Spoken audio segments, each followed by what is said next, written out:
And welcome back. It's that time for some cool science. Today we are talking inversion. Here with more is Allison Brody and Randy Pedro from Explora. All right, guys, let's get right into this. I'm pretty excited about this one.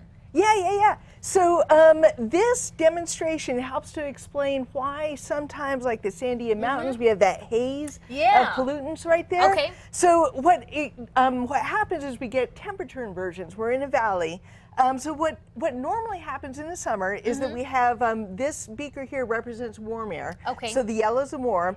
The sun comes down, it warms the earth, and then we're going to go ahead and do this. Hold on a second. Okay.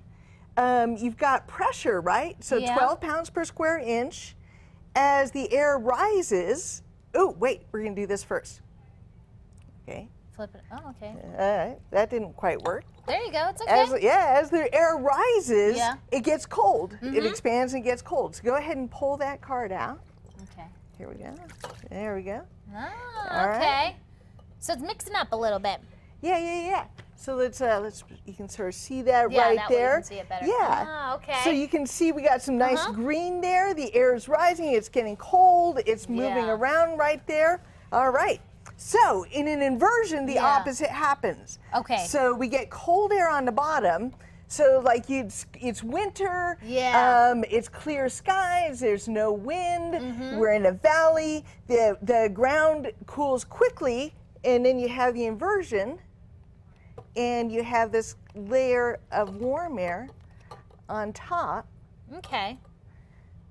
And a little mixing, but not as much. Right. It's just a little bit, but it's staying on top. Right. So the warm air caps it, and then all the pollutants that you have, so you have the pollutants here too, but it mixes up and it goes away and it disperses. But here, all those pollutants are trapped toward the ground. Gotcha. That's what it's kind of, you can see so easily the blanket, especially when you go up on the west side, the blanket over Albuquerque. Sometimes you can't even really see the mountains. Exactly. Nice. So if you come and try this, just take this string here, hold it, and gently place it into the water. So you can see it's ice. So this is an ice cold water we're putting right into this container here. Yeah, all the way down. Okay, all the way down. There you go. So a little bit's coming out, but no problem. Is this water inside this warm? That's just regular old tap water. And now you're going to take this, and if you want to touch it, it's kind of warm here. Oh, yeah, okay. And set it in there. Just the same thing all the way down.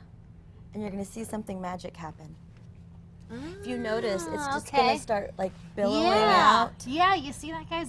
It's coming out. The cold stayed in there. It's not doing anything. Right, because the cold is denser, and so as the warm expands, it cools down and it spreads out. And it's just like hot air rising. That. Much like being in a lake, you'll notice like the top layer of the lake is warmer. I was swimming once when I was a kid, and I only was swimming at the top of the water because at the cold I was afraid like fish were going to bite my toes or something like that. I love that. Such cool demonstrations. Tell me really quickly, we did a news story, The Science of Beer. When is that? That is this Saturday. This Saturday. This Saturday, 6:30 to 10. 6:30 to 10. We can still register? We can still register, pre-register tickets, and then we're teaming it with Ponderosa Brewing Company. It's the first annual Science of Beer. Sounds good. You don't want to miss it. Explore, thank you so much. Talking about inversions today. If you want to recap, head to our website, krqe.com. We'll be right back.